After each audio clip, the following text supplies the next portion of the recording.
China's military shedding copycat notoriety, developing better indigenous advanced technologies. China is moving from being infamous as a copycat and purloiner of military technologies from the West into a nation that seems to be reaching near parity with the West, especially in the aerospace realm.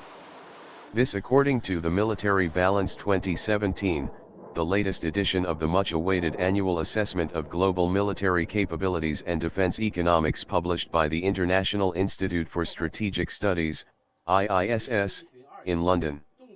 Released only this week, the Military Balance 2017 reckons that Western military technological superiority is increasingly challenged by China. We now judge that in some capability areas, particularly in the air domain, China appears to be reaching near parity with the West, said the report. The report noted that for decades China was only capable of copying Soviet-era or Russian weapons or technologies. Today, however, China has shifted to the domestic research, development, and manufacture of weapons and technologies, supported by sustained military spending. China's military budget is 1.8 times larger than those of South Korea and Japan combined and accounts for more than a third of Asia's total military spending in 2016. The report claims China is now seen as a pacing threat to the US in aerospace technologies. It noted that the People's Liberation Army Air Force, PLAF, has just introduced into service the PL-10, a short-range air-to-air missile only a few countries have been able to develop.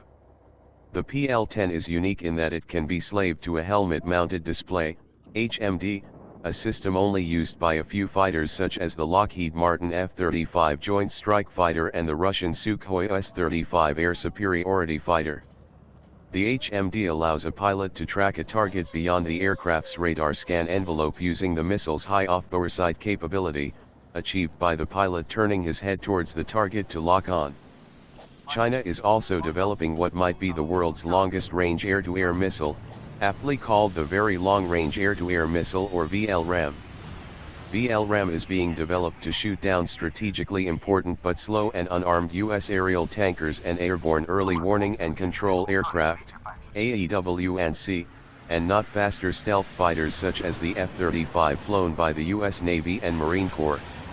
Chinese state-controlled media revealed VLRAM is over 6 meters long compared to the 3.6 meter length for the Advanced Medium-Range Air-to-Air Missile, AMRAAM, currently in use by the United States military. VLRAM has a diameter of 33 centimeters compared to AMRAAM's 18 centimeters. News stories and photos showed one of these VLRAAMs mounted beneath each wing of a Shenyang J-16 fourth-generation, multi-role fighter bomber during tests. Chinese sources said the missile is incompatible with China's new stealth fighters, the Chengdu J-20 and the Shenyang J-31. This disadvantage means the easily detectable J-16 can be easily engaged at long range by U.S. fighters such as the F-35 or the F/A-18E/F Super Hornets flown off U.S. Navy aircraft carriers. The two-seat J-16 has a round-trip range of 3,900 kilometers.